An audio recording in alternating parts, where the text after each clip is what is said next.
One and all adore you, have pity on our passion. We implore you. These gentlemen must make their choice before you. In the meantime, we tacitly divide. When they have chosen two, that is a pity. 2 dozen men, we have 4 and 20. Then enjoy a touching ambiente. With pleasure, nobody contradicente. For the man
hands of a Getty is quite honorary the trade that we find.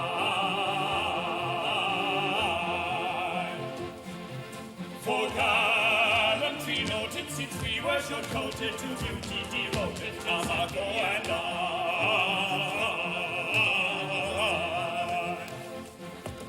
When morning is breaking, our couches forsaking, to greet their awaking with carols we come. At summer days nooning, when weary lagooning, our man we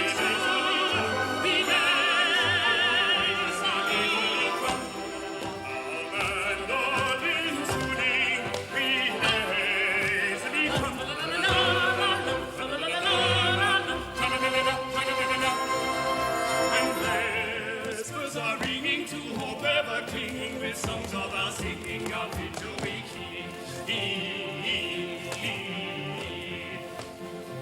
when daylight is fading, enwrapped in night shading, with soft serenading, we sing them to sleep.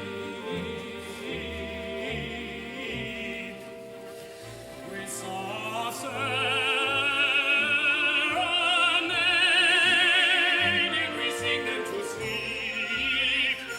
soft serenading, we sing them to sleep.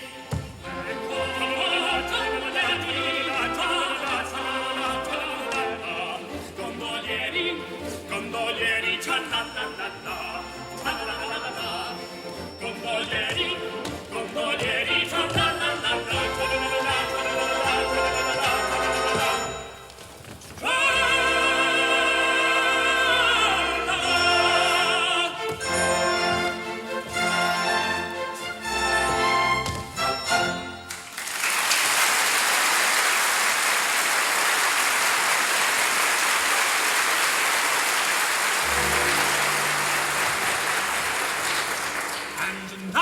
choose our brides.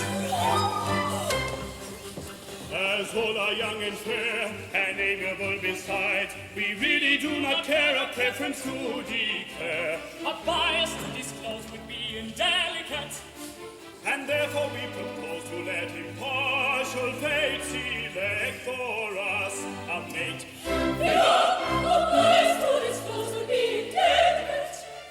But how do they propose to let impartial fate select for them a mate? These handkerchiefs upon our eyes be good enough to bind, and take good care that both of us are absolutely blind. then turn us round and we, with all convenient dispatch, will undertake to marry any two of you we catch. We'll undertake to marry any two of us we catch.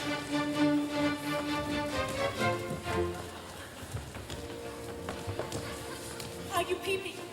Can you see me? Dark and keeping, dark and dreamy. Shall we say so? All right-minded players play so. Come and cheating, they are cheating, surely they deserve a beating. Here's so much is made, it's mocking, one such is truly shocking. You can smash it, you can smash it, you can smash it, you can smash it, you can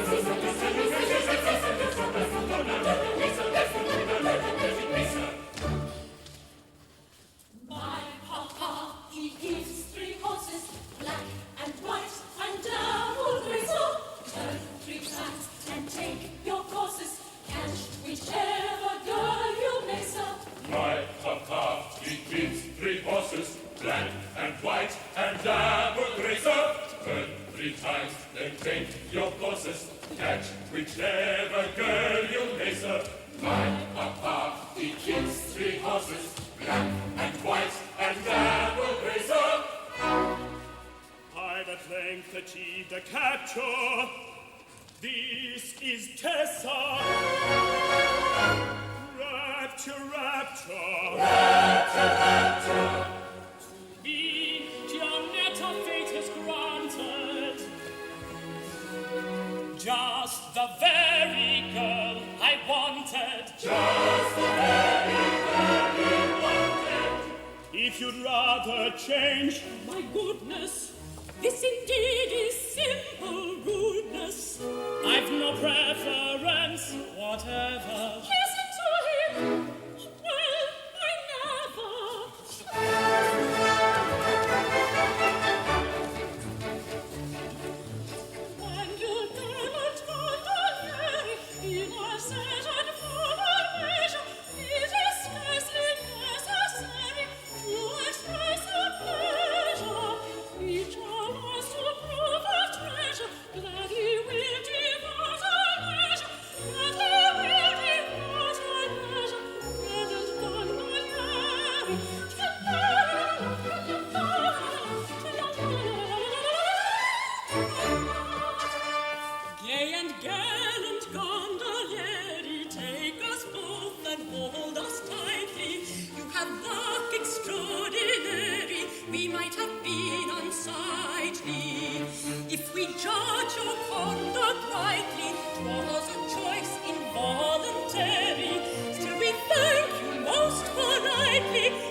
shore. The Duke of Lazador. And his Grace's Duchess too. And his Grace's daughter too. And his Grace's private drum to Venetian shores have come, to Venetian shores have come. And if ever we get back to Spain, we will never cross the sea again. We will never cross the sea again.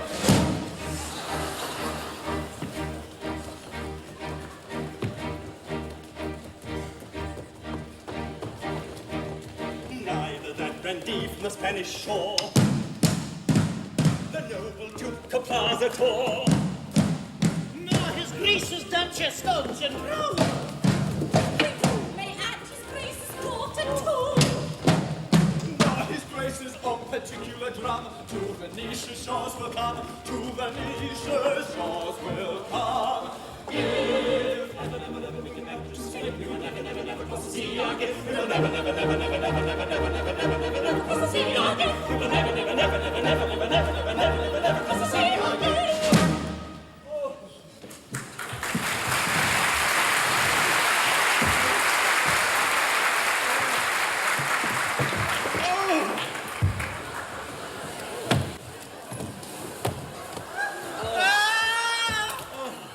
At last, we have arrived at our destination.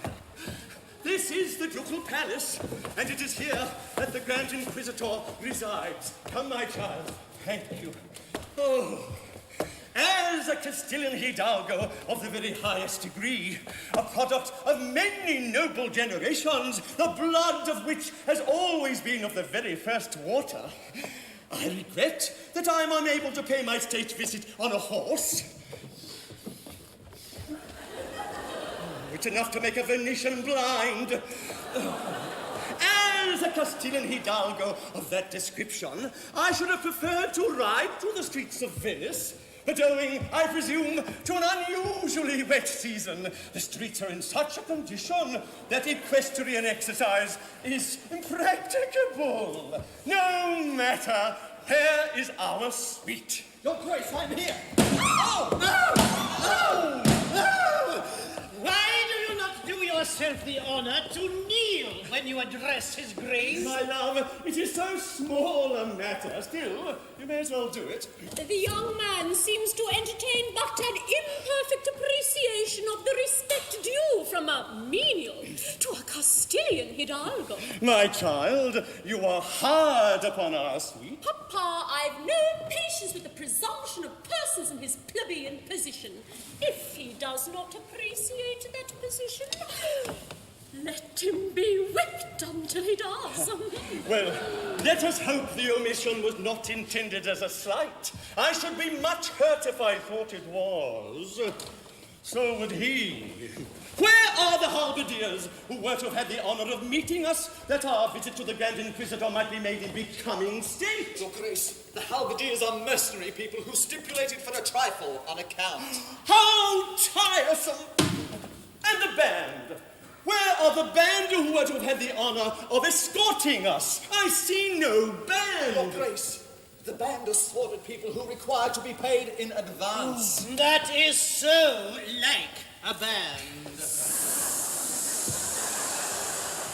Insuperable difficulties meet me at every turn. But surely they know his Grace. Exactly. They know His Grace. Even a cornet pistol would be something. Do you happen to possess the accomplishment of tootling like a cornet pistol? Alas, no, Your Grace. But I can yodel. Yodel? I think little of that. We're not the Truck family singers. It would not help us in the least, Dolt. My child, our sweet feelings. Be so good as to ring the bell and inform the Grand Inquisitor that His Grace, the Duke of Plazator, Count Matadoro, Baron Picadoro, And sweet. and Sweet have arrived in Venice, and seek Desire. demand an audience. Your Grace has but to command. I felt sure. sure of it. Now, my love, shall we tell her? Why not? You. You silly. My child, prepare yourself for a magnificent surprise. I have the agreeable duty to reveal to you a secret that should make you the happiest young lady in Venice. A secret? A secret which, for state reasons, it has been necessary to preserve for 20 years. When you were a prattling babe of 6 months old, you were married by proxy to no less a personage than the infant son and heir of His Majesty, the immeasurably wealthy King of Barataria. Married to the infant son of the King of Barataria? Was I consulted? No. Then it was a most unpardonable liberty. Consider his extreme youth and forgive him. Shortly after the ceremony, that misguided monarch abandoned the creed of his forefathers and became a Fred Nile disciple of the most bigoted and persecuting type. The Grand Inquisitor, determined that this should not be perpetuated in Barataria, caused your smiling and unconscious husband to be stolen and brought here to Venice. A fortnight since, that disciple and his feverish Festival of Light followers followed the stock market crash and went to the bottom of the harbor. And we are here to ascertain the whereabouts of your husband and to hail you, our daughter, as Her Majesty, the reigning Queen of Barataria. Your Majesty.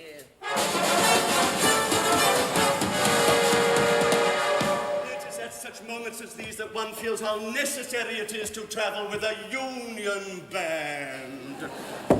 I, the Queen of Barataria? Mamma, I've nothing to wear. We are practically penniless. But that point had not escaped me, although I am unhappily in straitened circumstances at present. I am still listed in Who's Who, and my social influence is something enormous.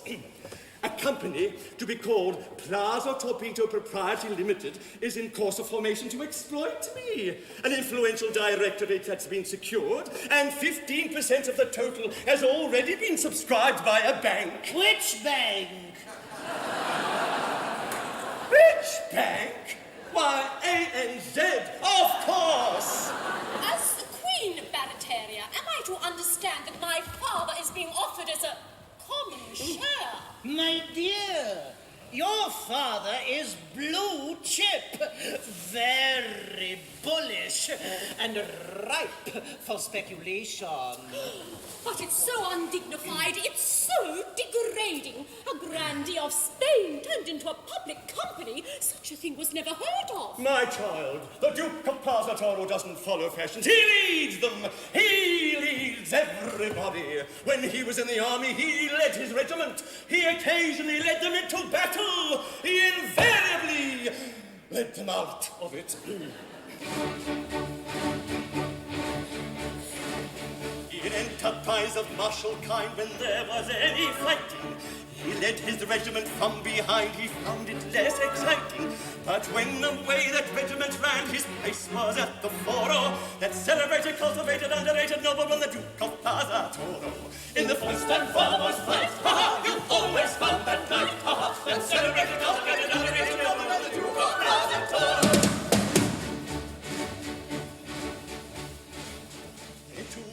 Destruction's hand to hide, they all proceeded. A soldier in that gallant band did half as well as he did. He lay concealed throughout the war and so preserved his coro. That unaffected, undetected, well-connected warrior, the Duke of Plaza Toro. In every doughty he always took the lead. An unaffected, undetected, well-connected warrior, the Duke of Plaza Toro. Stop that bloody noise! Told that they would all be shot unless they left for service. That hero hesitated not, so marvelous his nervous. He sent his resignation in, the first of all his coro. That very knowing, overflowing, easygoing paladin, the Duke of Plaza Toro. When men of close acclaim, he always showed the way. That very knowing, overflowing, easygoing paladin, the Duke of Plaza Toro. That steady going, overflowing, easygoing, present in the true God, powers of total.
Nothing, I trust, that you will ever have reason to repent. Nay, Louis, it may not be. I have embraced you for the last time. Casilda. I have just learnt, to my surprise and indignation, that I was wed in babyhood to the infant son of the King of Barataria. The son of the King of Barataria? The child who was stolen in infancy by the Inquisition? The same. But of course you know his story. Know his story? Why, I have often told you that my mother was the nurse to whose charge he was entrusted. True. I had forgotten. Well, he has been discovered, and my father has brought me here to claim his hand. But you will not recognize this marriage. It took place when you were too young to understand its import. Nay, Louis, respect my principles and cease to torture me with vain entreaties. Henceforth, my life is another's. But stay. The present and the future, they are another's. But the past, that alone is ours, and none can take it from us. As we may revel in naught else, let us revel in that. I don't think I grasp your meaning. Yet it is logical enough. You say you cease to love me. I say I may not love you. Ah, but you do not say you did not love me. Oh, I loved you with a frenzy that words are powerless to express, and that but a brief 10 minutes since. Exactly. My own. That is until 10 minutes ago, my own. My lately loved. My recently adored. Tell me that until, say, a quarter of an hour ago, I was all in all to thee. Oh, I see your idea. It's ingenious, but don't do that. But there can be no harm in reveling in the past. None whatever. But an embrace cannot be taken to act retrospectively. Perhaps not. We can recollect an embrace. I I recollect many, but we must not repeat them. Then let us recollect a few.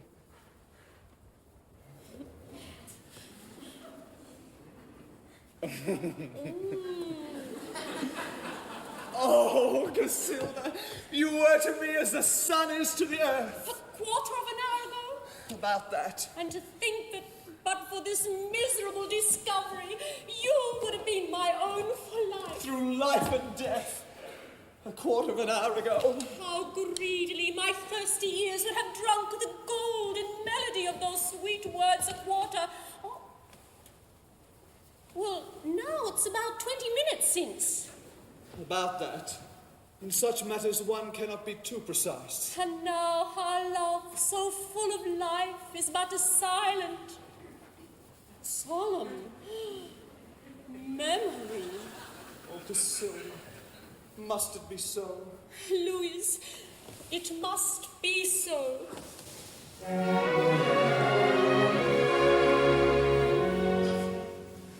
There was a time forever gone. Woe is me. It was no crime to love but me alone. Oh, woe is me.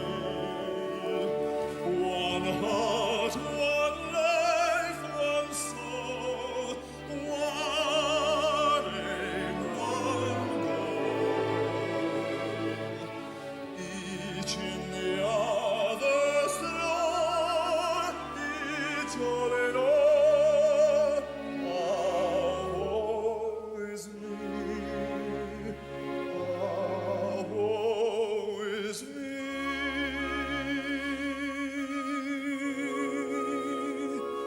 Oh, Betty, Betty, let her grave close all the days that were, that never will be more. Oh, Betty, Betty, love at all condemn, and let the whirlwind mourn its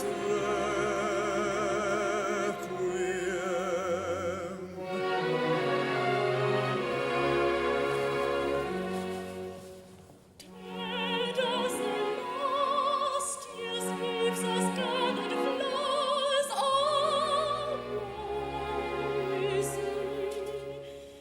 Dead as the gathered sheaves that love of ours, all rising.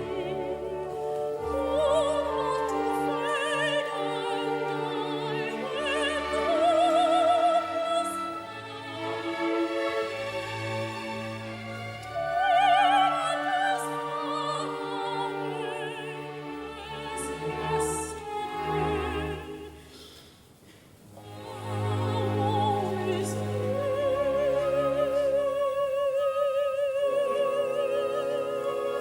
Oh, Betty, Betty, let the grave close all the days that were, that never will be more. Oh, Betty, Betty, love at all condemn, and let the whirlwind mourn its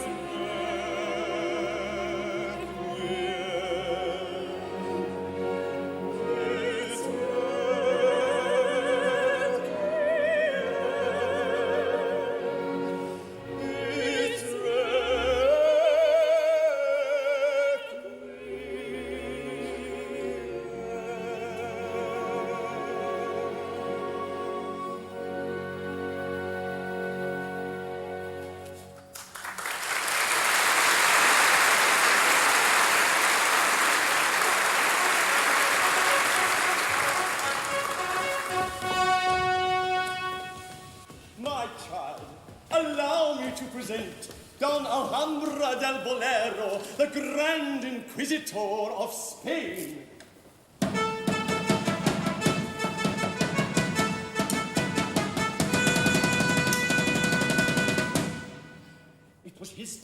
one who so thoughtfully abstracted your infant husband and brought him here to Venice? Curva pericolosa. Tiene 10 metros de largo. So this is the little señorita who's been so unexpectedly called upon to assume the functions of royalty. And a very nice little señorita too. Jimp, isn't she? Distinctly jimp, por favor.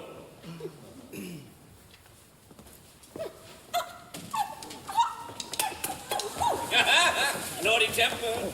You must make allowance. Her Majesty's head is a little turned by her excess of dignity. I could have wished that Her Majesty's excess of dignity had turned it in this direction. Unfortunately, if I am not mistaken, there appears to be some little doubt as to His Majesty's whereabouts.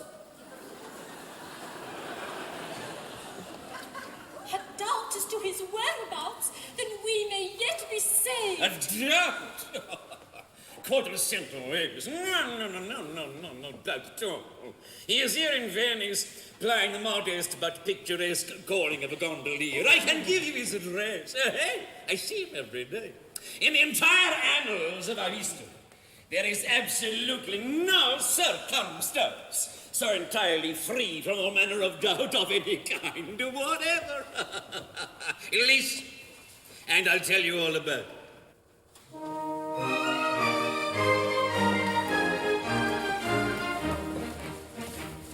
I stole the prince and I brought him here and left him gaily prattling with a highly respectable gondolier who promised the royal babe to rear and teach him the trade of a time or near with his own beloved prattling. Both of the babes were strong and stout and considering all things clever. Of that there is no manner of doubt, no probable possible shadow of doubt, no possible doubt whatever. No possible doubt whatever. But owing I'm much disposed to fear to his terrible taste for tippling, that highly respectable gondolier could never declare with a mind sincere which of the two was his offspring dear and which the royal stripping. Which was which he could never make out despite his best endeavor. Of that there is no manner of doubt, no probable possible shadow of doubt, no possible doubt whatever. No possible doubt whatever. Time sped, and when at the end of a year I sought that infant cherished, that highly respectable gondolier was lying a corpse on his humble bier. I dropped a grand inquisitor's tear, that gondolier had perished.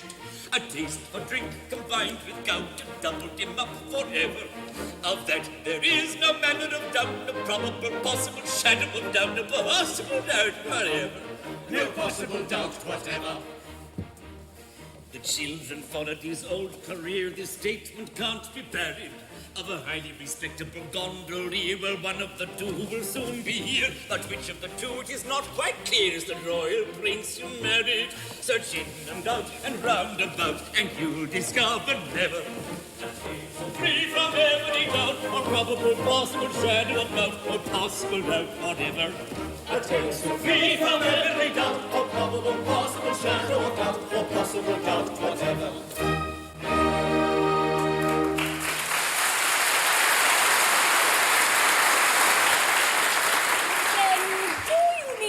That I am married to one of two gondoliers, but it is impossible to say which. Without any doubt of any kind whatever. Oh. But be reassured.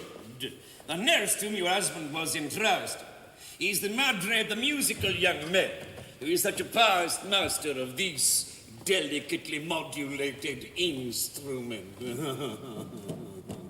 She can no doubt establish the king's identity beyond all question. Heavens, how did he know that? Madre Dios. My dear young friend, the Grand Inquisitor is always up to date.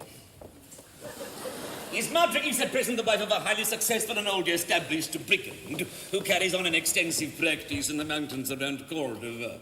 Accompanied by two of my emissaries, he will set off at once for his madre's address. She will return with them, and if she finds any difficulty in making up her mind, the persuasive influence of the torture chamber will jog her memory. But bless my heart, consider my position. I am the wife of one. It's very clear. But who can tell, except my intuition, which is the prince and which the gondolier? Submit to fate without unseemly wrangle. Such complications frequently occur. Life is one closely complicated tangle. Death is the only true unraveler. Try me lifelong, we can never straighten out life's tangled strain. Why should we in vain endeavor guess and guess and guess again? Life's a pudding full of plums. Care's a canker that benumbs. Life's a pudding full of plums. Care's a canker that benumbs. Wherefore waste the evolution on impossible solution? Life's a pleasant institution. Let us take it as it comes. Let us take it as it comes. Set aside the dull enigma. We shall guess it all too soon. Failure brings a kind of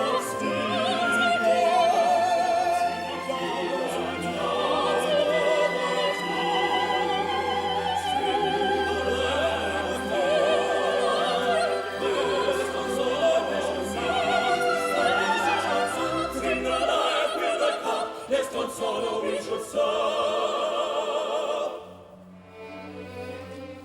Hop and skip to fancy's fiddle, comes across and down and little. That's perhaps the only riddle that we shrink from giving up. That's perhaps the only riddle that we shrink from giving up. Then take it as it comes. Take it as it comes. Sing the laugh in the cup. There's no sorrow we should sow.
And now our lives are going to begin in real earnest. What's a bachelor? A mere nothing. He's a chrysalis. He can't be said to live. He exists. What a delightful institution marriage is. Why have we wasted all this time? Why didn't we marry 10 years ago? Because you couldn't find anybody nice enough. Because you were waiting for us. I suppose that was the reason. We were waiting for you without knowing it. Yes. Hello. Buenos dias. If this gentleman is an undertaker, it's a bad omen. Ceremony of some sort going on. He is an undertaker. No, a little unimportant family gathering. Nothing in your line. Somebody's birthday, I suppose. Yes, mine. And mine. And mine. And mine. Curious coincidence. And how old may you all be? It's a rude question, but about 10 minutes. Remarkably fine children. But surely you're jesting. In other words, we were married about 10 minutes since. Married? You don't mean to say that you are married? Oh, yes, we are married. Both of you? All four of us. Madre de Dios. Oh, this is very, very, very awkward. You don't mind, I suppose. You were not thinking of either of us for yourself, I presume. Oh, Giuseppe, look at him. He was his heart broken. No, I wasn't. Now, my man, we don't want anything in your line today, and if your curiosity's satisfied, you can go. You mustn't call me your man. Is liberty. I don't think you know who I am. Not we, indeed. We are jolly gondoliers, the sons of Baptisto Palmieri, who led the last revolution. Republicans heart and soul, we hold all men to be equal. As we abhor oppression, we abhor kings. As we detest vainglory, we detest rank. As we despise effeminacy, we despise wealth. We are Venetian gondoliers, your equals in everything except our calling, and in that at once your masters and your servants. Very, very unfortunate. One of you may be Baptisto's son for anything I know to the contrary, but the other is no less a personage than the only son of the late King of Bertone. What? And I trust it was that one who slapped me on the shoulder and called me his man. One of us a king. Not brothers. King of Bertone. Who would have thought it? But which is it? What does it matter? As you're both Republicans and hold kings in detestation, of course you'll abdicate at once. Buenos dias. Oh, don't do that. Well, as to that, of course, there are kings and kings. When I say I detest kings, I mean I detest bad kings. Aha, I see. Easy, delicate distinction. Quite so. Now I can conceive a kind of king, an ideal king, a creature of my fancy, you know, who would be unobjectionable. A king, for instance, who would abolish taxes. And tax numbers. And fringe benefits tax. And make everything cheap. Except gondolas. And give a great many free entertainments to the gondoliers. And have a fireworks on the harbour bridge and engage all the gondolas for the occasion. And scramble money on the Rialto among the gondoliers. Such a king would be a blessing to his people. And if I were a king, that is the sort of king I would be. And so would I. Come. I'm glad to find that your objections are not insuperable. Oh, they're not insuperable. No, they're not insuperable. Besides, we're open to conviction. Yes, they are open to conviction. Oh, they've often been convicted. Our Republican views may have been hastily formed on insufficient grounds. Oh, they may be crude, ill-digested, erroneous. I've a very poor opinion of the politician who is not open to conviction. Why, in Queensland, of course... Oh, he's a fine fellow. Here's the politician for my money. Then we'll consider it settled. No. As the country is in a state of insurrection, it is absolutely necessary for you to assume the reins of government at once. And until it can be ascertained which of you is to be king, I have arranged that you will reign jointly, so that no question can arise hereafter as to the validity of any of your acts. As one individual. As one individual. Like this. Or something like that. And we may take our friends with us and give them places about the court. Undoubtedly, that's always done.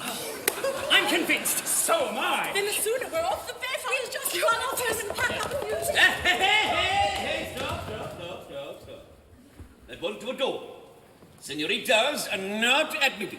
What? Not admitted, not at present. Mañana Perez, we'll see. Why, you don't mean to say you're going to separate us from our wives? Oh, this is very, very awkward. Only for a short time, a few months, after all. What is a few months? But we've only been married half an hour. Hey, that's life.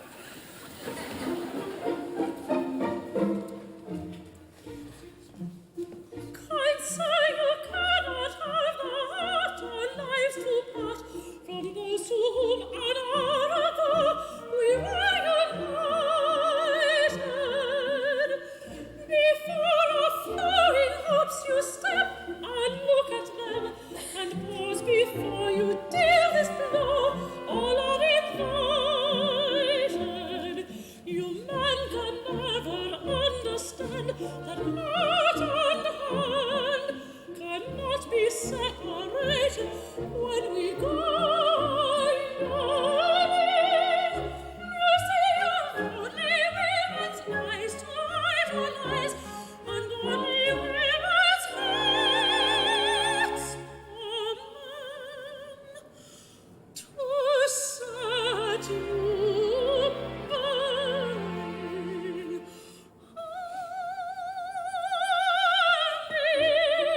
You man will never understand what a woman's heart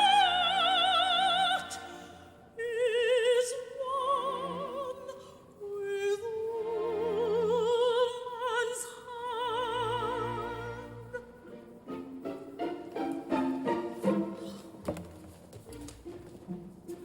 Some kind of charm you seem to find in womankind, some source of unexplained delight, and that's your jesting.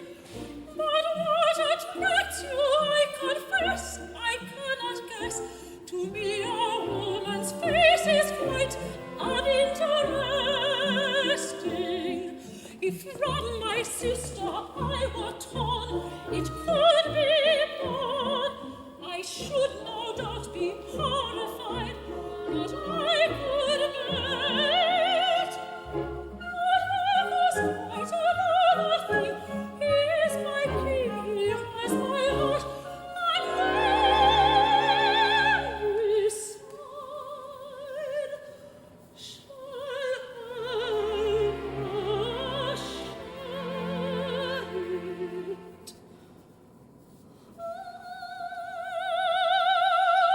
it. You men will never understand what a woman's heart is one with woman's hand.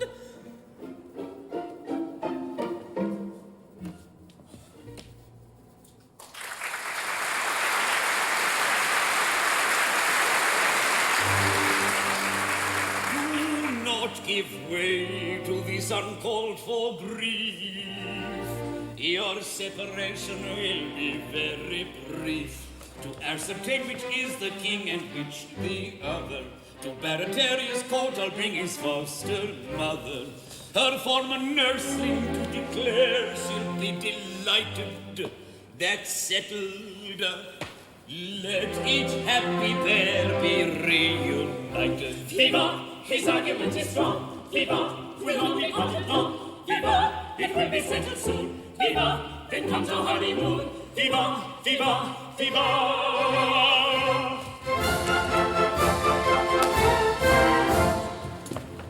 Then one of us will be your queen and sit on a golden throne, with a crown instead of a hat on a head, and diamonds all her own, with a beautiful gown of gold and green. I've always understood. I wonder whether she'd wear a feather.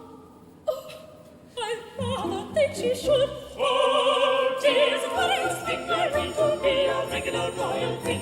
No hop affair, I mean no hop affair. But a right down regular royal queen. At banquets in State Parliament House you'll stifle a royal yawn. Say au revoir, then find some bar and disco until dawn.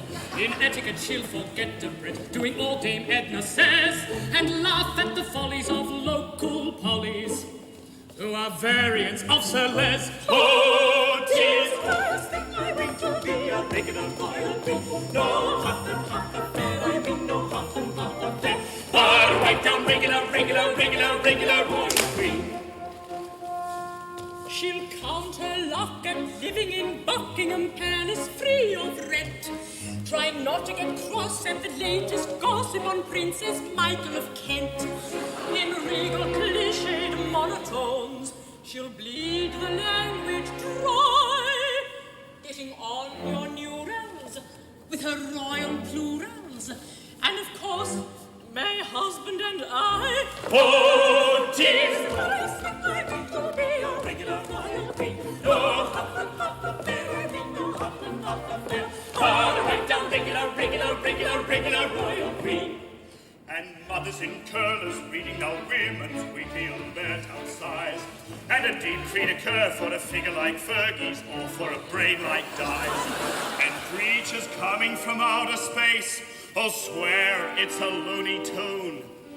In Technicolor by Gilbert and Suller, Van mixed with Mills and Boone. Oh, 'tis the first thing I mean to be a regular royal queen. No hop affair, I mean no hop affair.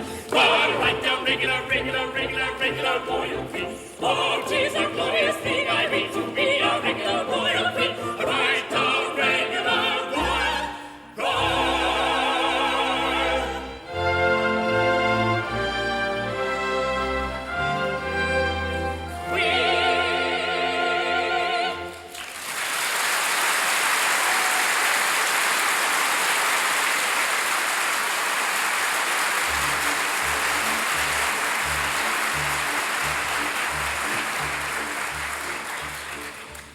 Supposing the fairy tale begins to wobble or lurch or stagger, And the Princess of Wales careers off the rails. And runs off with Mick Jagger.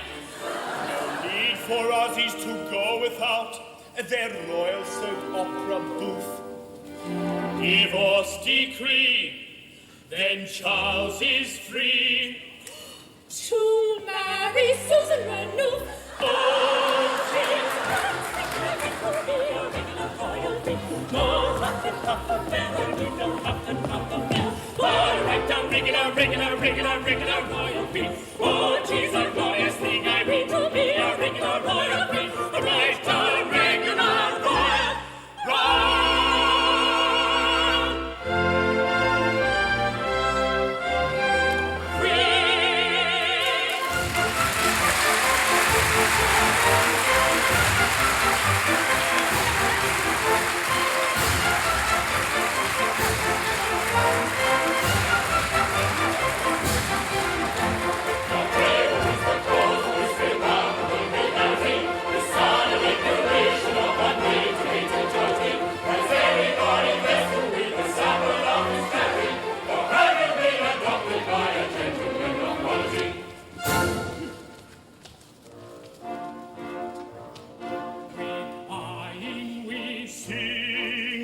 one individual, as I'm a king to my kingdom, I bid you all, I'm a where you are, checks to pavilions and palaces that you'll find I respect your republican fallacies, you'll find I respect your republican fallacies.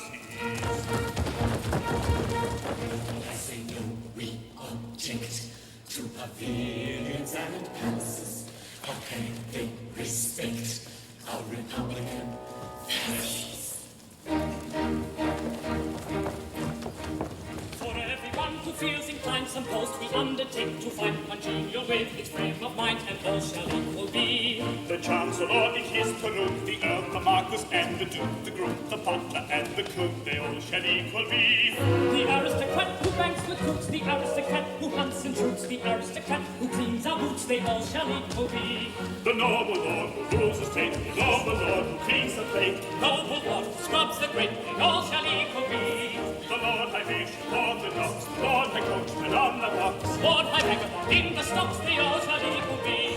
for everyone who feels inclined, suppose we undertake to find, continue with his frame of mind, continue with his frame of mind, and all shall equal be. Sing high, sing low, wherever they go. Sing high, sing low, wherever they go. Wherever they go, wherever they go, they all shall equal be. Sing high, sing low, wherever they go. Sing high, sing low, wherever they go. Wherever they go, wherever they go, they all shall equal be.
Hamlet's away, our island crown awaits me.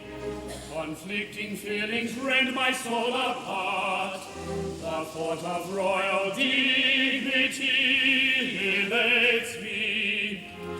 But leaving thee behind me breaks my heart. Farewell, my love, on board you must be getting. But while upon the sea you gaily roam, remember that our heart for thee is fretting. For tender little heart you've left at home.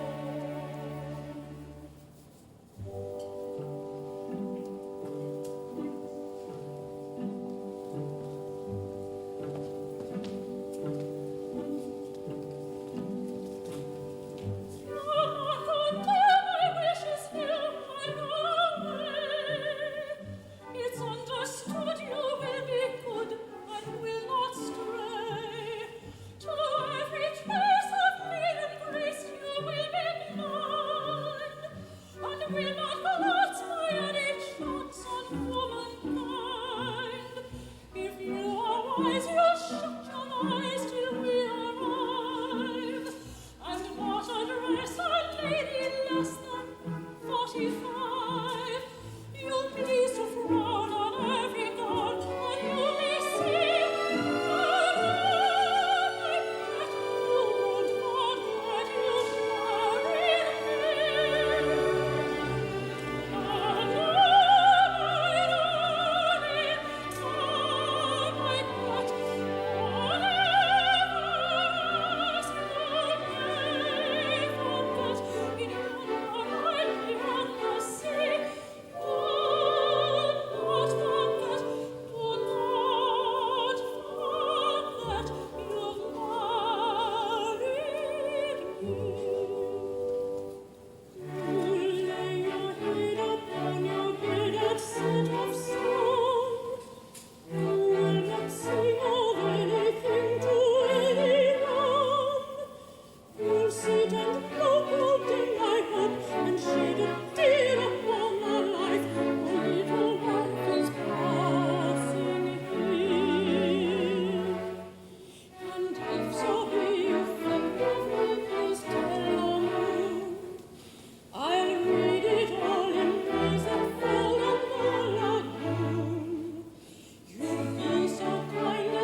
order right and left with absolute impunity, who put their subjects at their ease by doing all they can to please, and thus to earn their bread and cheese is every opportunity, and thus to earn their bread and cheese is every opportunity.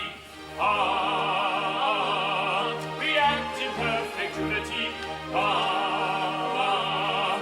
act in perfect unity.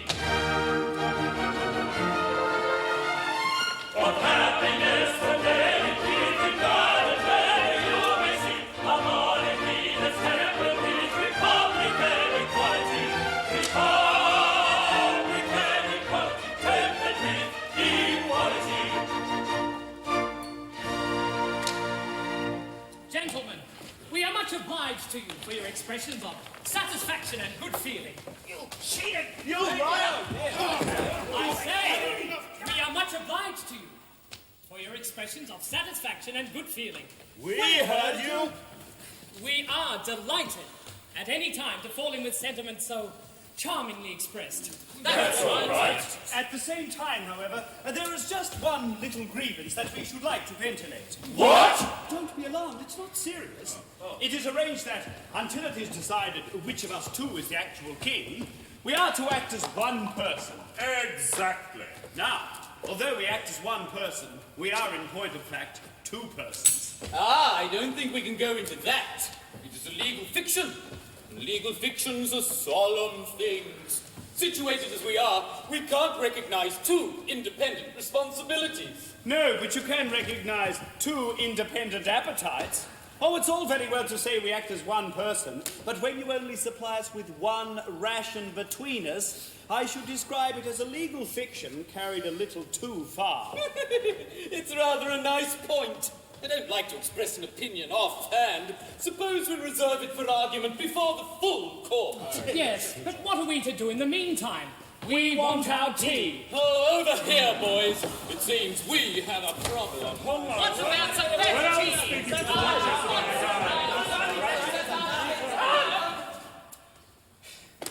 I suppose we may make an interim order for double rations on their majesties entering into the usual undertaking to indemnify in the event of an adverse decision. That, I think, will meet the case. But you must work hard.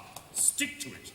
Nothing succeeds like hard work, privatization, and a good dose of user-pays philosophy. Oh, certainly. We quite understand that the man who holds a magnificent position of king should do something to justify it. We are called Your Majesty. We are allowed to buy ourselves magnificent clothes. Our subjects frequently nod to us in the streets. The sentries always return our salutes. And we are to enjoy the inestimable privilege of heading the subscription lists of all the principal charities. In return for these advantages, the least we can do is make ourselves useful about the palace.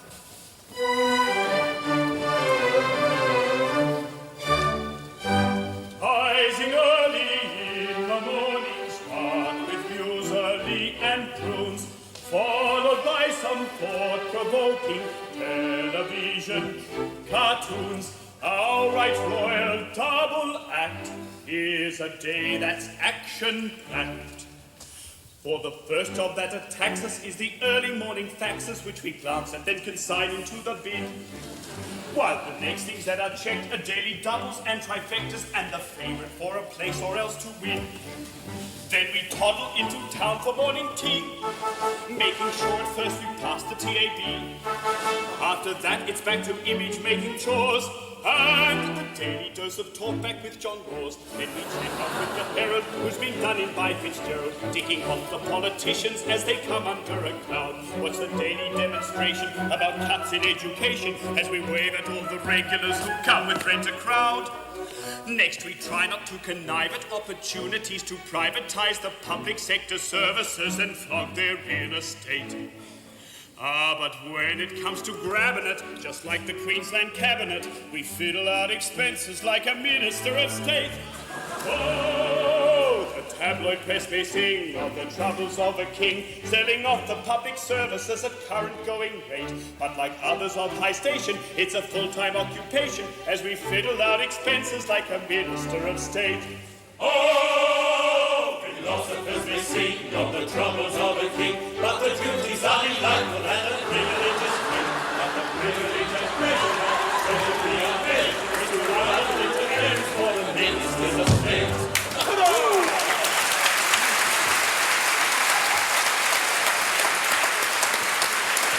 There's a lunch break if we're lucky, so we dash off to Kentucky Fried and stuff ourselves with junk food to the brim.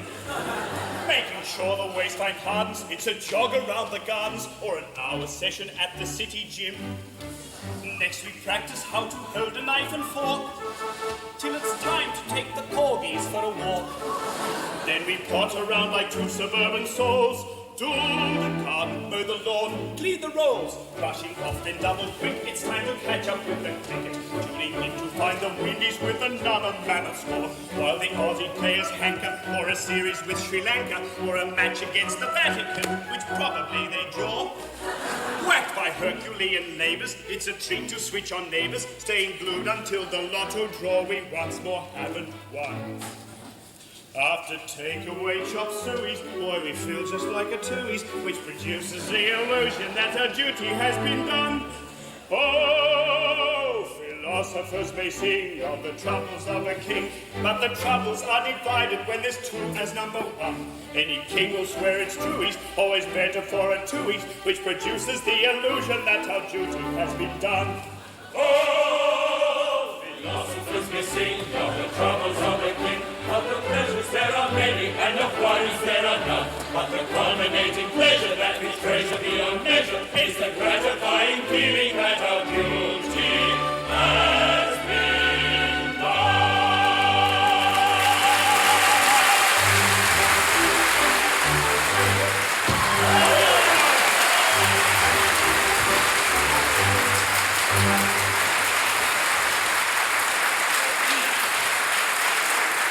Yet it really is a very pleasant existence.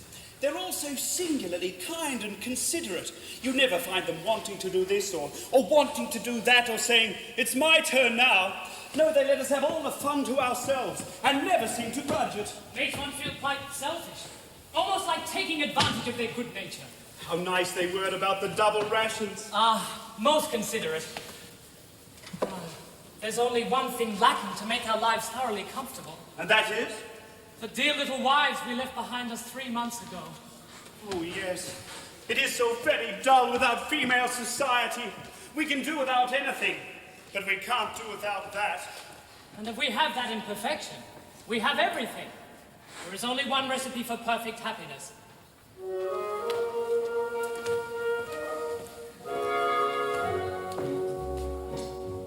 Take a pair of sparkling eyes, hidden ever and anon in a merciful eclipse.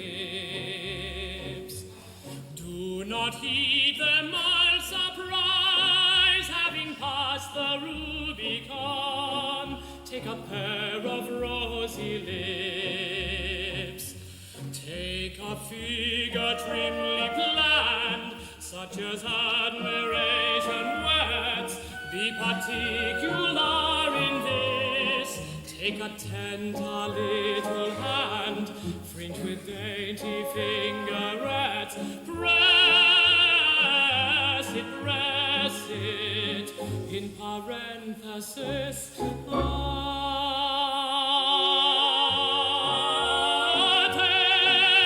of these, you lucky man. Take and keep them if you can. If you can, take of these, you lucky man. Take and keep them if you can. If you can.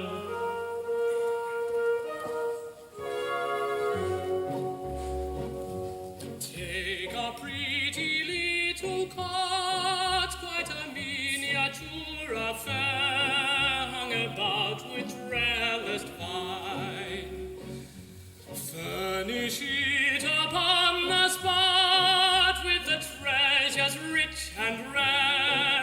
I've endeavored to define.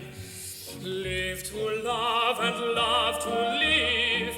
You will ripen at your ease, growing on the sunny side. Fate has nothing more to give. You're a dainty man to please. If you're not satisfied, not satisfied, take my counsel, happy man. Act upon it if you can, if you can. Take my counsel, happy man. Act upon it if you can, if you can. Take my counsel, happy man. Act upon it if you can, if you can, if you can. Act upon it if you can, happy man. If you can.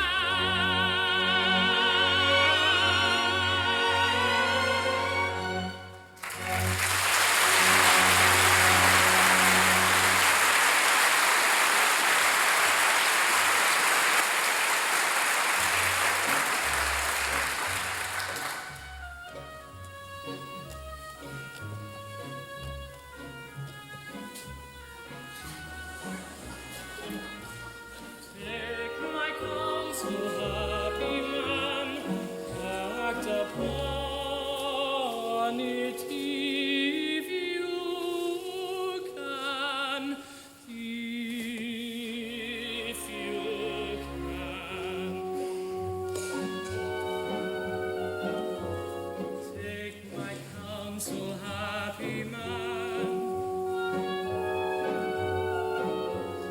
Act upon it if you can, if you can, if you can. Take a pair of sparkling eyes, happy man, if you can.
busy have you got to get up early in the morning? If you do what you ought not to do, give the usual warning. With a horse do they equip you, lots of trumpeting and drumming. Do the royal tradesmen tip you? In the livery they come. Does your human being feed on everything but nice? Till they give you wine for dinner, peaches, sugar, plums, and ices. You shall not go on requesting till you tell us. Never doubt it, everything is interesting. Tell us all about it. You shall both go on requesting till you tell you never doubt it. Everything is interesting. Tell us all about it. You shall both go on requesting till you tell you never doubt it. Everything is interesting. Tell us all about it. Everything is interesting. Tell us all about it. Everything is interesting.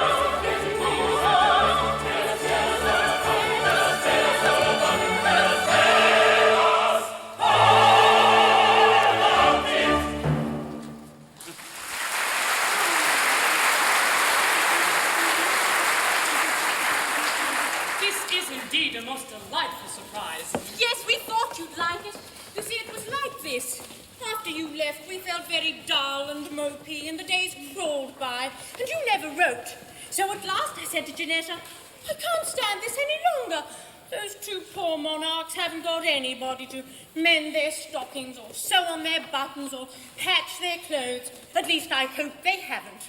Let us pack up a change and go and see how they're getting along.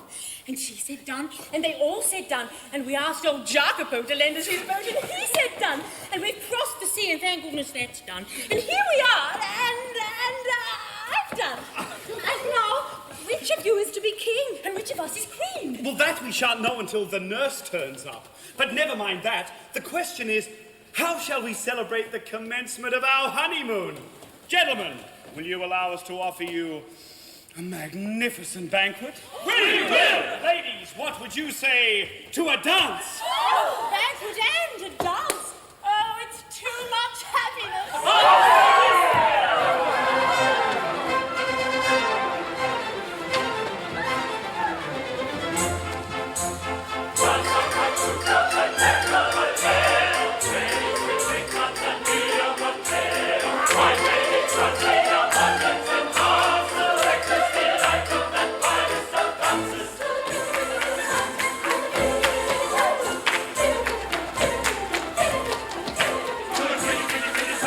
And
Buenas noches. Mardi Gras ball? No, not exactly. A little friendly dance, that's all. Sorry you're late. But I saw a groom dancing, and a footman. Yes, that's the Lord High Footman. And dear me, a common little cook. Oh, no, that's the Lord High Cook. But surely the servants' hall is the place for these gentry. Oh, dear, no. We have appropriated the servants' hall. It's the royal apartment, and accessible only by tickets obtainable at all Bass outlets. We really must have a place we can call our own. I'm afraid I'm not quite equal to the intellectual pressure of the conversation. You see, the monarchy has been remodeled on republican principles. What? All departments rank equally, and everybody is at the head of his department. I see. I'm afraid you're annoyed. No, I wouldn't say that. It's not quite what I expected. You see, in every court there are distinctions that must be observed. Oh, there are there? Of course. For instance, you wouldn't have a Lord High Treasurer playing leapfrog with his own cook. Why not? Why not? Because the Lord High Treasurer is a personage of great distinction, who should never, under any circumstances, be in a position where he could be told to tuck in his tuppenny, except by people of his own rank. A Lord High Archbishop, for instance, might tell a Lord High Treasurer to tuck in his tuppenny, but certainly not a cook, gentlemen, certainly not a cook. Not even a Lord High Cook? Amigo mio, that is rank that is not recognized in the Chamberlain's office. No. It won't do. I'll give you an instance in which the experiment was tried. Listen.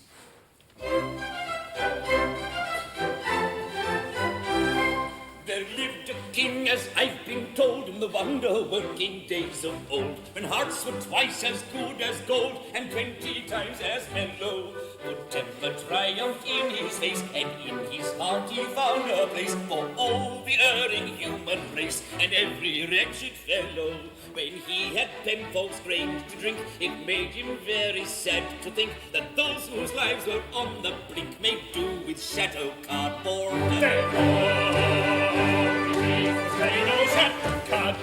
Here wished all men as rich as he, so he imposed his strange decree that all his cronies now should be the well-paid avant-garde horde. Now that's the kind of king for me. He wished all men as rich as he, so every hanger-on could be that well-paid avant-garde horde.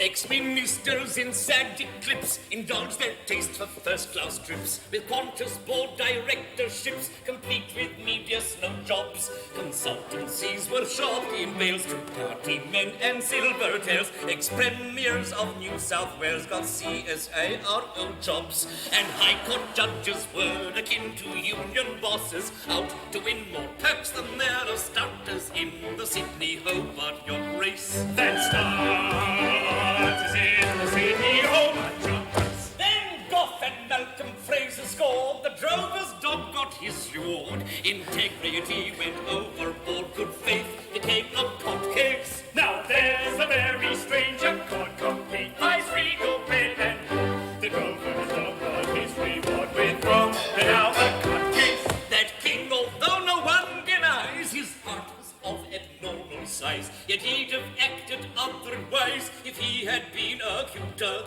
The end is easy, leave or told. The rot sets in when jobs are sold with too much silver, gilt or gold. You long for simple pewter. It's clear that too much power destroys, and doling jobs out to the boys means we are ruled by hoi pollois with fewer brains than naughty And naughty, and fewer brains than naughty. In short, whoever you may be, to this conclusion you'll agree. When everyone is somebody, then no one's anybody. Now that's as plain as plain can be. To this conclusion we agree. When everyone is somebody, then no one's anybody.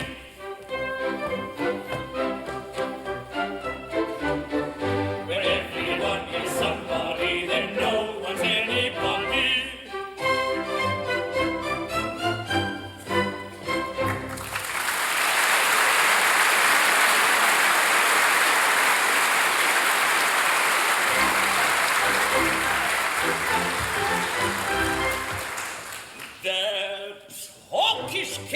despite his vice, in fact was re-elected twice, 'cause there were fewer men than mice among the opposition.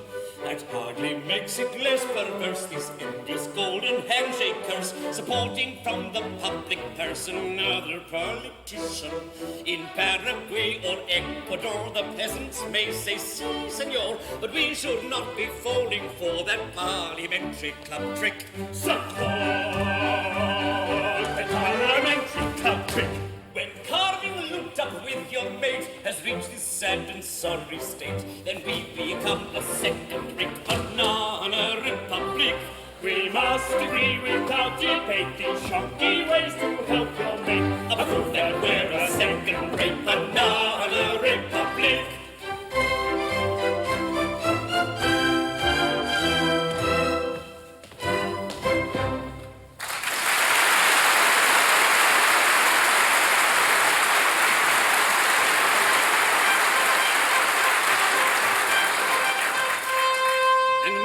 Some important news to communicate. His Grace the Duke Blasdora, Her Grace the Duchess, and their beautiful daughter Casilda. I say their beautiful daughter Casilda. We heard you. Have arrived in Barataria and may be here at any moment. The Duke and Duchess mean nothing to us. How about the daughter? Oh, the beautiful daughter. Oh, you're a lucky dog, one of you. I think you're a very incomprehensible old gentleman. Not a bit of it. I think he's a dirty old man. Let me explain. Many years ago, when you, whichever you are, were a baby, you, whichever you are, were married to a little bambina who's grown up to be the most beautiful senorita in Spain.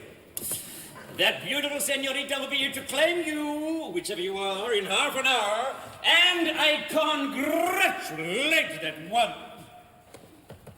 whichever it is, with all my heart.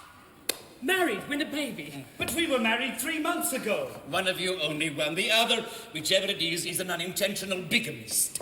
Oh, my word. Oh, dear. Who are these young people? Who are we? Why, they're wives, of course. We've just arrived. They're wives? No corte de arriba.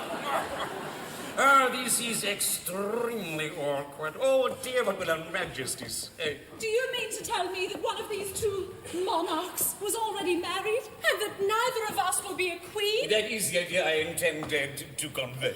Oh, Tessa, my dear, dear child. Get away! Perhaps it's you. My poor little woman. Don't! Who knows whose husband you are? And pray, why didn't you tell us all about it before they left Venice? Because if I had, no earthly temptation would have induced these two gentlemen to leave. Two such extremely fascinating and utterly irresistible little senoritas. There's something in that. I may mention that you will not be kept long in suspense, as the old lady who nursed the royal child is at present in the torture chamber waiting for me to interview her. Oh, poor old girl. Hadn't you better go and put her out of her suspense? No, she's all right. Well, she's strapped to a chair watching Perfect Match. How I shall go and interrogate her, but in the meantime, may I stress the absolute propriety of your considering yourselves single young senoritas. Whereas, yes. Well, here's a pleasant situation. Delightful. One of us is married to two young ladies. Nobody knows which. The other is married to one young lady whom nobody can identify. And one of us is married to one of you, and the other is married to nobody. But which of you is married to which of us? And what's to become of the other? Oh, it's quite simple. Observe. 2 husbands had managed to acquire 3 wives. 3 wives, 2 husbands. Now that's 2/3 of a husband to each wife. Oh, Mount Vesuvius, here we are in arithmetic. My good sir, one can't marry a vulgar fraction. We are getting rather mixed. The situation is entangled. Let's try and comb it out.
not the queen. I have victim too of Cupid, walk unmarried, that is clear.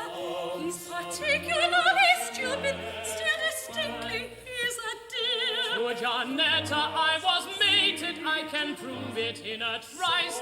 Though her charms are overrated, still I own she's rather nice. I to Tessa willy-nilly, all at once a victim fell. She is what is called a silly, still she answers pretty well. She's a silly, still she answers pretty well. Now when we were pretty babies, someone married us, that's clear. And if I can catch her and pinch her and scratch her and send her away with a flea, If a mad young lady married to deceive her can't refuse. if I would take her, I warrant I'll make her to shake in her aristocratic shoes. If she married her to Giuseppe, and he would have to sort. If I have to do it, I warrant you do it. I'll teach her to marry the man of my heart. If she married Messer Marco, you're a spinster. No matter, if I can get her, then I doubt if her mother will know her again. If I can I was made for my She's gonna silly, silly, silly, silly, silly,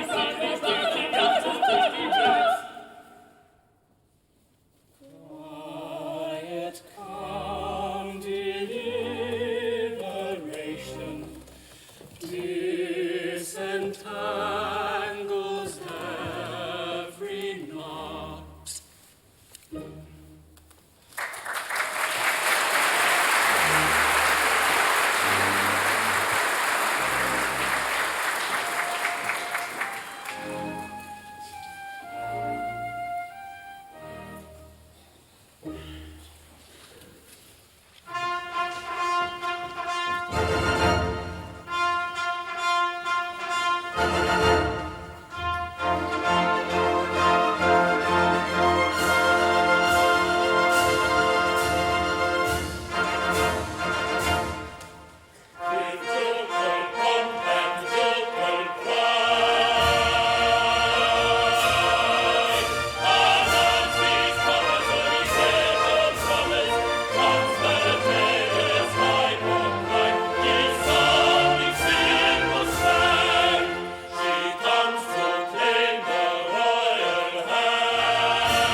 This polite attention touches heart of duke and heart of duchess who resigned their pet.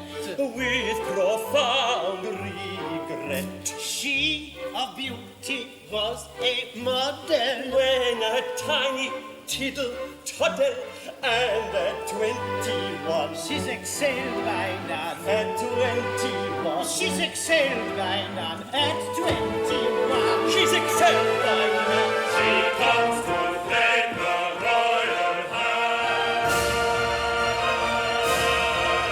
Proclaim the graces of the noble faces of the king who rules his dominion. He praises us right. Be good enough to inform His Majesty that His Grace, the Duke of Plaza Toro Propriety Limited, a subsidiary of Plaza Torpedo Conglomerate, has arrived and begs, Desire. demands an audience.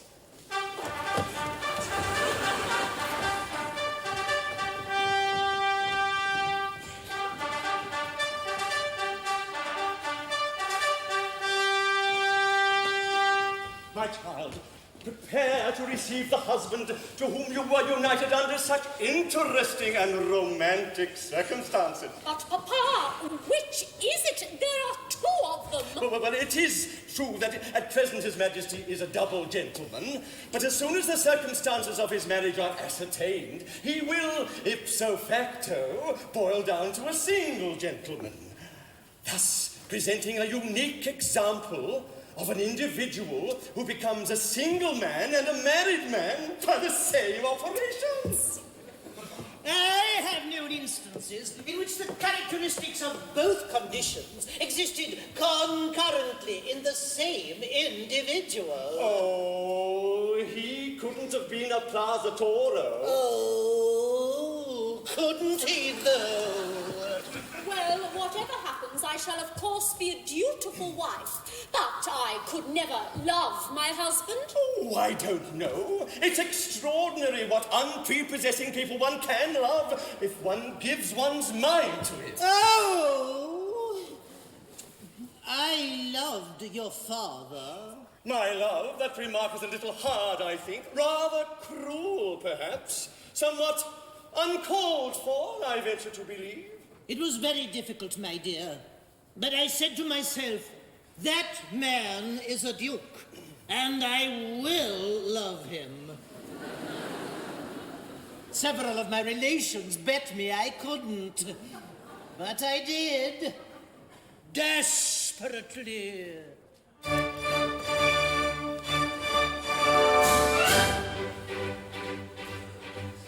On the day that I was wedded to your admirable sire, I acknowledge that I dreaded an explosion of his ire. I was overcome with panic, for his temper was volcanic, and I didn't dare revolt, for I feared a thunderbolt.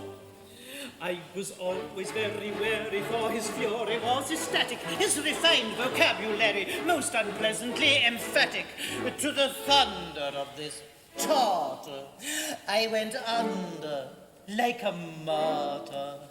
When intensely he was fuming, I was gently unassuming.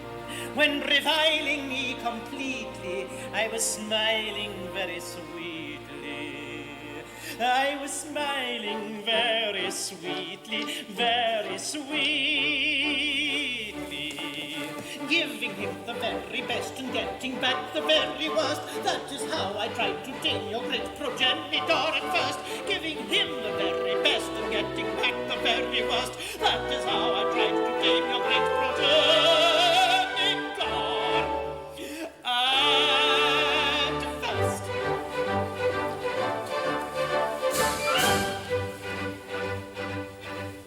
But I founded a reliance on my threatening appearance, and a resolute defiance of marital interference, and a gentle intimation of my firm determination to see what I could do to be wife and husband too. Was the only thing required for to make his temper supple, and you couldn't have desired a more reciprocating couple, ever willing to be wooing. We were billing, we were cooing. When I merely from him parted, we were nearly broken-hearted. When in sequel reunited, we were equally delighted. We were equally delighted, delighted. So with double-shotted guns and guns reeled out of the mast, I attained your insignificant progenitor at last. So with double-shotted guns and colours nailed unto the mast, I attained your insignificant progenitor at last.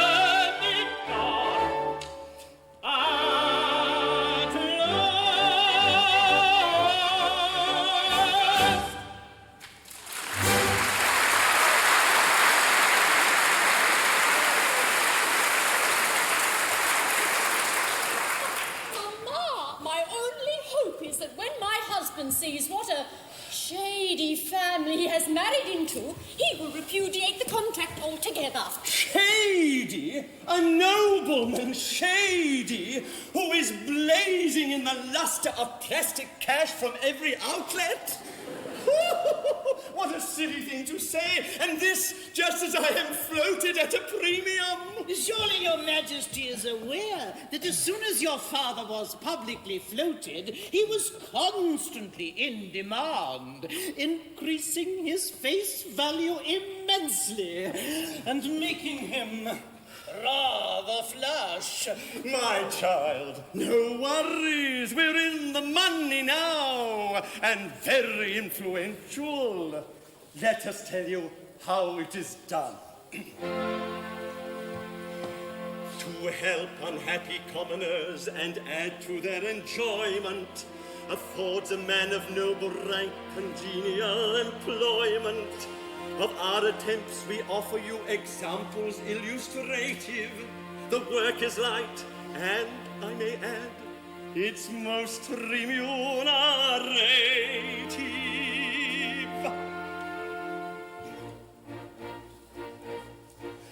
If you're a Queenslander, a whopping backhander can further suburban ambition. Suburban ambition.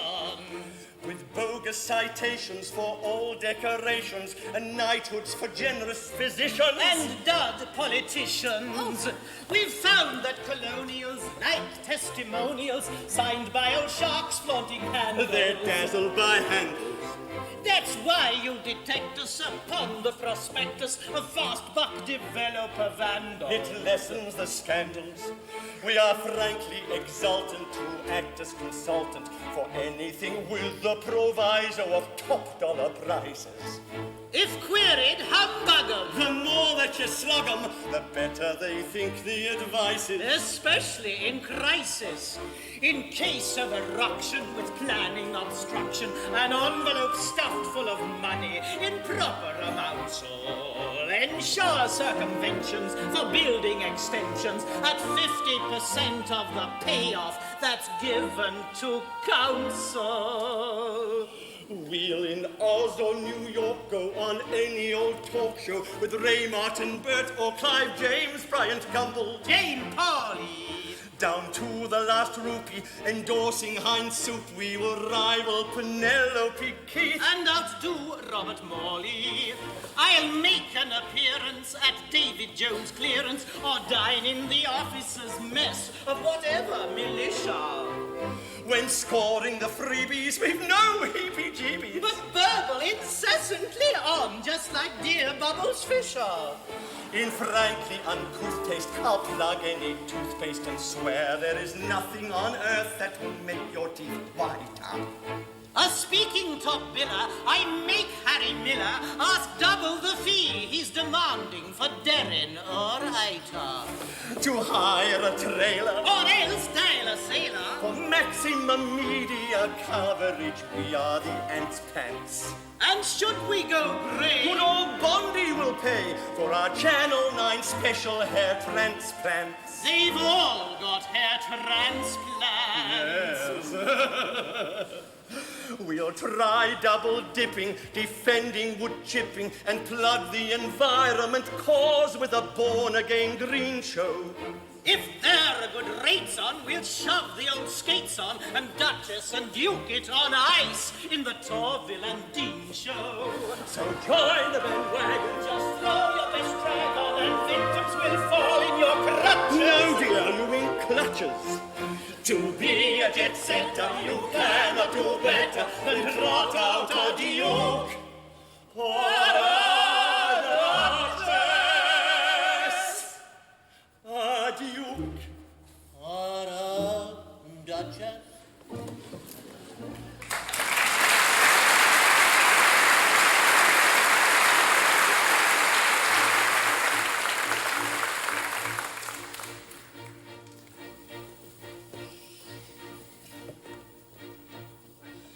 We're naturally willing to make a swift killing from herds of young studs who are chasing battalions of blonde bombs. When making connection, they get best protection with Plaza Torpedo brand condoms. There's a gold mine in condoms. So join the bandwagon, just throw your best drag on, And victims will fall in your clutches. no dear, you mean clutches. To be a jet setter, you cannot do better than to ride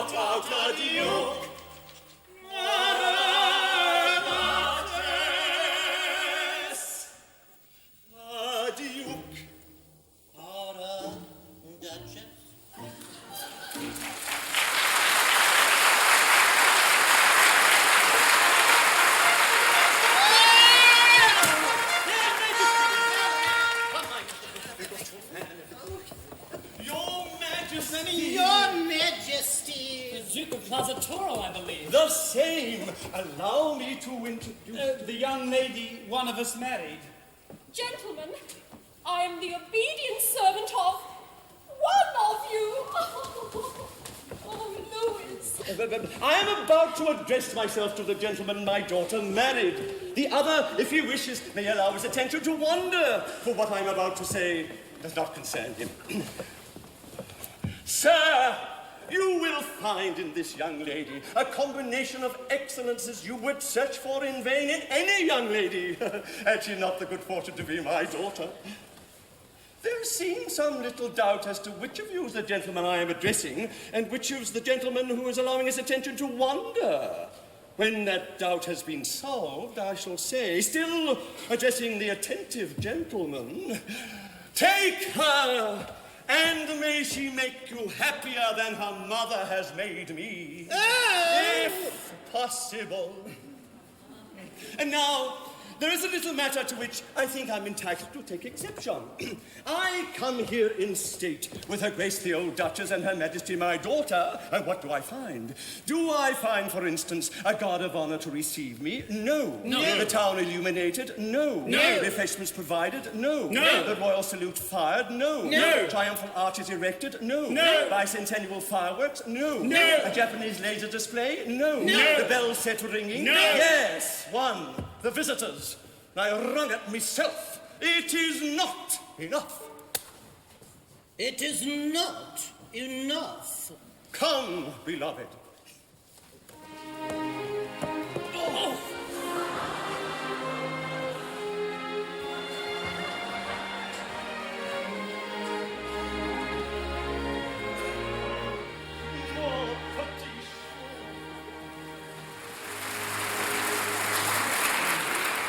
The old birds have gone away and left the young chickens together. That's called tact. It's very awkward. We really ought to tell her how we're situated. It's not fair to the girl. Then why don't you do it? I'd rather not. You. I don't know what to say. Madam, that is several of us. Gentlemen, I am bound to listen to you, but it is only fair to tell you that, not knowing I was married in infancy, I'm head over heels in love with somebody else. Our case, exactly.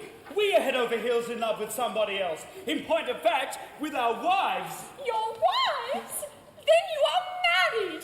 It's not our fault. We knew nothing about it. We are sisters in misfortune.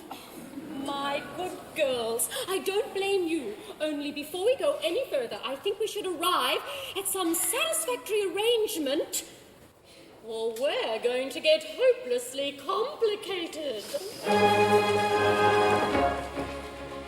Here is a case unprecedented, here a king and queen is born. Ever since marriage was first invented, never was known a case so hard. I may be said to have been bisected by profound catastrophe. Through a calamity or expected, I'm invisible into three. I may be said to have been bisected. I am invisible into three. Through a calamity, I am divisible into three. A marvelous song, how do you go? Marriage is state of unity. The excellent husbands are bisected, twice divisible into three. Oh, marvelous song, how do you go? Marriage is state of unity. Marvelous song, how can you call marriage a state of unity? Marvelous song, how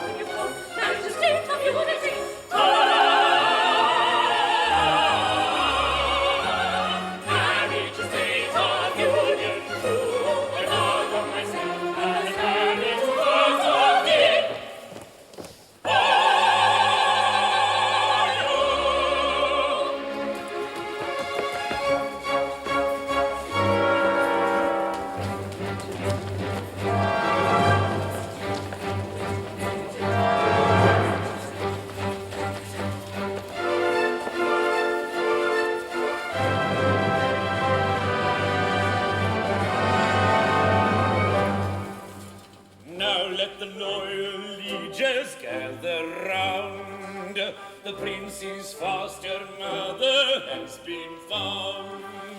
She will declare to silver clarion sound the rightful king. Let him forthwith be crowned.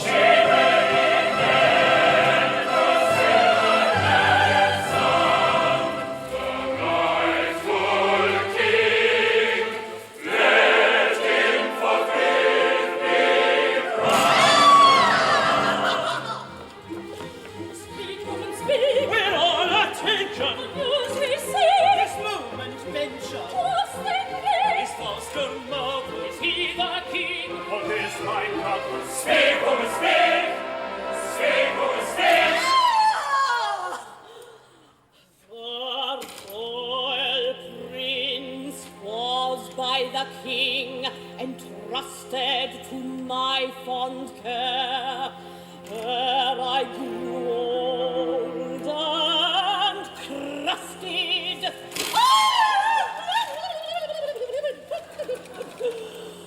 when traitors came to steal his son, reputed my own small boy, I deftly substituted. No! The villains fell into the trap completely. I hid the prince away, still sleeping sweetly. I call him son with pardonable slyness. His name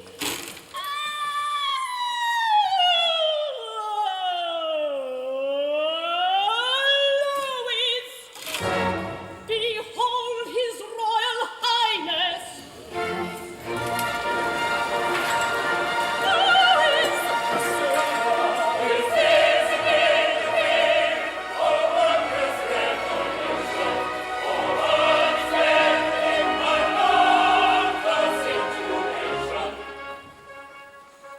This statement we receive with sentiments conflicting, our hearts rejoice and grieve, each other contradicting. To those whom we adore, we can be reunited. On one point, brothers, so, but on the whole, delighted. When others claimed thy dainty hand, I waited, waited, waited. As prudence, so I understand, dictated, tated.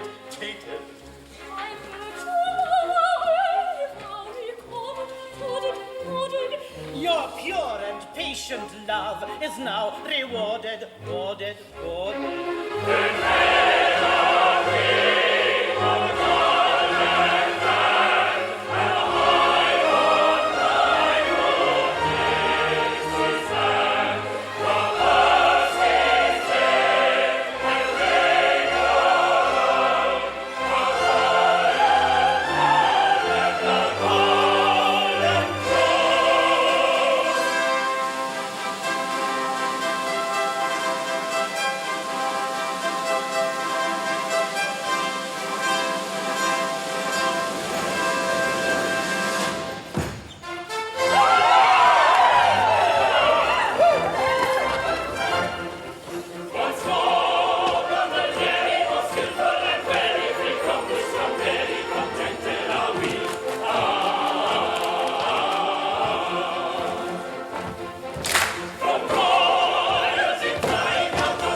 Thank